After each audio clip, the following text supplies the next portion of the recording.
Kalau haid tak teratur, waktu subur memang susah nak teka.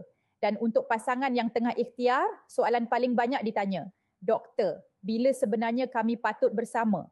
Jawapannya, bukan tunggu OPK positif semata, tapi ikut strategi waktu dan konsistensi.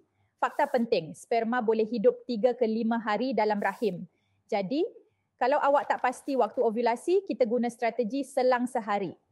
Bersama selang sehari, bermula dari hari ke-10 hingga ke-20 kitaran haid. Ya, walaupun haid tak teratur, fasa ini paling berpotensi jadi fertile window. Dan lepas bersama, pastikan isteri rehat, baring 15 minit dan jangan terlalu stres sebab hormon tenang bantu penempelan. Kalau kitaran awak tak stabil, usahakan dari dalam. Minum FRT setiap pagi sebelum sarapan, bantu reset hormon, cantikkan ovulasi dan siapkan rahim. Tak semua wanita boleh teka waktu subur dengan tepat, tapi bila awak kenal tubuh, strategi jadi lebih kuat dan harapan pun jadi lebih jelas.